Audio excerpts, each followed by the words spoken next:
Welcome to Frequency Matters, the RF and microwave update series. Thank you for joining us today. I'm Jenn DiMarco, and alongside me is my co-host, Tim Rainear. Our sponsor for this episode is RFMW. RFMW is a technical distributor of RF, microwave, and power management products. As you begin your next design, consider exploring their broad portfolio of product lines and supplier partners on their website. For today's episode, Tim and I are going to take a look at our July issue, themed AI Software and Test. In the cover feature, How Cadence Agentic AI Will Transform RF Design Productivity, David Vai of Cadence examines how next-generation AI systems are moving beyond traditional design automation. Agentic AI introduces a more autonomous design environment, where tools can reason through RF design challenges, iterate across complex parameter spaces, and help engineers accelerate decision-making. For RF and microwave workflows, this shift has the potential to reduce design cycles, improve optimization efficiency, and support more complex system-level trade-offs, especially as designs continue to scale in frequency and integration complexity. In a digital exclusive article, Polarization Insensitive, Metasurface for Wideband Circularly Polarized Antenna with Low Radar Cross-Section, Wan Zhao of Yicheng University School of Mathematics and Computer Science presents an interesting antenna architecture. The work explores a metasurface-based design that maintains circular polarization across a wide operating bandwidth while remaining insensitive to polarization changes. Importantly, the structure also supports a reduced radar cross-section, making it highly relevant for applications where both wideband communication, performance, and stealth characteristics are required. Tim, what were some of the technical features from the July issue? Thanks, Jen. Antennex, a chamber manufacturer in the Netherlands, has developed a low-cost method for measuring error vector magnitude, or EVM, and other key linearity parameters of mobile devices. Error vector magnitude is a key measurement used to determine whether a mobile transmitter complies with 3GPP standards. A device whose EVM exceeds the standards threshold is not allowed on the network because receivers can no longer reliably demodulate the transmitted symbols. While traditionally performed in an anechoic chamber, Antennex has developed a procedure for making EVM measurements in a reverberation chamber.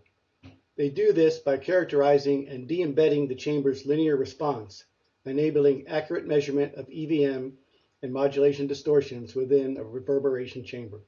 Our second technical feature comes to us from Keysight and continues the agentic AI theme you mentioned earlier, Jen. In this article, they discuss how the manual simulations historically used by RF engineers to iteratively improve their designs are being replaced by Python-based automation.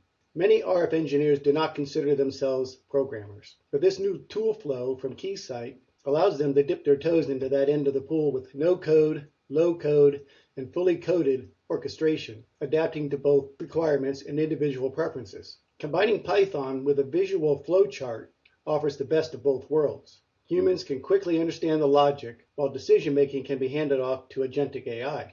Anyway, we heard a lot of this talk at IMS a few weeks ago as AI is finding its way into the RF design process. Microwave Journal is planning a series of articles on this topic over the coming months. Our July issue also featured a lively interactive question and answer session with Georgia Zucchelli, a subject matter expert and product manager for RF and analog mixed signal at MathWorks. This is a follow-on conversation from our May issue and outlines how AI is used to design complex phased array antennas in today's terrestrial and satellite communication systems. Georgia is a true believer in the benefits of AI, which she shares can save significant time in developing new antenna products. Jen, what's the latest for news and developments? Thanks, Tim. And turning to news, congratulations to Infineon on the grand opening of its new smart power fab in Dresden, Germany.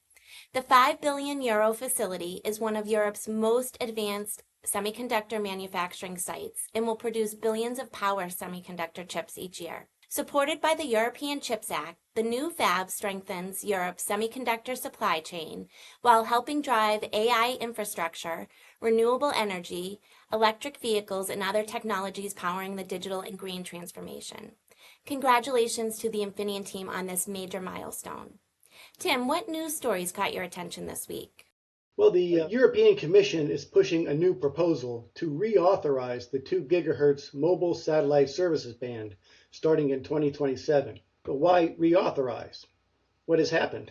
Back in 2008 and 2009, the Commission designated Inmarsat Ventures and Solaris Mobile as the 2 operators eligible to provide pan-European mobile satellite services. But what has happened since then? Solaris Mobile was acquired by EchoStar in 2014. Inmarsat was acquired by Viasat a couple of years ago. And more recently, SpaceX bought a bunch of 2 gigahertz mobile satellite spectrum from EchoStar.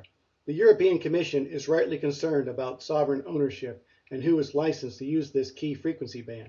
So this proposal includes a provision for a full 1/3 of the spectrum to be devoted to secure mobile satellite systems intended to support governmental users and secure communications requirements. The remaining 2/3 would be allocated to commercial services, half reserved for EU companies and half open to non-EU entities. Europe is effectively rewriting the rules of market access in satellite communications, and others will have to decide how to respond. Sticking with the space and satellite theme, a group of satellite operators are launching a new trade association to represent non-geostationary operators, or NGSOs. Founding members include Amazon, Iridium, Telesat, and Globalstar. The organization is called Space Connect Association, and they will advocate for issues like competitive choice, open markets, responsible stewardship of space, and global parity. One of the key issues of concern for the new association is equivalent power flux density, which has nothing to do with the size of the flux capacitor on your DeLorean, but does deal with spectrum sharing between geostationary orbit and non-geostationary orbits, aka LEO constellations. I find it interesting that SpaceX, the largest LEO operator, is notably absent from this Space Connect Association. So watch this space. The next news item kind of blew my mind. IBM just announced what it calls the world's first sub-1 nanometer process. I mean, come on, every time a new process node is announced, we hear, that's it, Moore's Law is finally cracked. And then someone makes a transistor that's even smaller. Just as a point of reference, a human hair is wider than 2 nanometers. These transistors are less than half that size. Of course, a future AI chip built on this process will have 10x the computing power of today's chips. IBM expects it will still be 5 years before this technology becomes commercially available. Tim, you just did a really interesting podcast with Qorvo, speaking with Dean White and Debbie Gibson. Tell us a little bit about that. Yes, I had the opportunity to speak with Debbie, who is the general manager of the infrastructure business unit at Qorvo, and Dean, the senior director of the Defense and Aerospace Business Group. We discussed their experience and impressions from the recent IMS show. One key observation involved the industry-wide concern over trusted supply chains and the importance of vertical integration of design, fabrication, packaging, and test. Of course, Qorvo supports this capability. Another key theme from IMS was the transition from GEO to LEO satellite constellations. This has a number of implications in terms of component design, but also high-rel screening and qualification. I encourage our listeners to check out this podcast. I think they'll find it pretty interesting. Before I hand the mic back to you, Jen, I just want to remind our listeners of our upcoming webinar. It will be on July 14th, still Bastille Day, and we will be hosting a discussion on integrated vector network analyzer solutions, sponsored by Copper Mountain Technologies. Jen, I think you had some events to announce as well. Yes, a few events on our immediate radar. We are looking forward to supporting IEEE EMC SIPI taking place in Dallas, Texas, August 3rd through the 7th. Also on the docket, we have European Microwave Week taking place in London, October 4th through the 9th.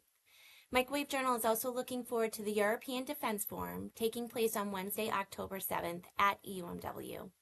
Microwave technology is a backbone of modern defense, serving as a critical pillar for radar, electronic warfare, and secure communication systems. As the background evolves, highlighted by the rise of drone technology, innovative microwave solutions are essential for effective detection and response.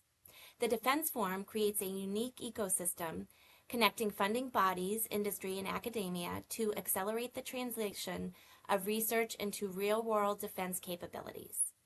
The day is curated to address the most pressing challenges and advancements in the sector today.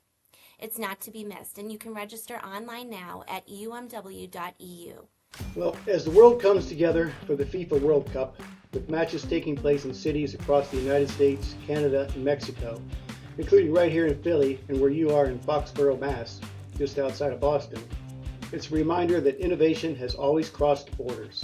Just think about the history of wireless. The foundations were built by pioneers from around the world: James Clerk Maxwell from Scotland, Heinrich Hertz from Germany, Guglielmo Marconi from Italy, Jagadish Chandra Bose from India, Alexander Popov from Russia, and Nikola Tesla, who was born in what is now Croatia.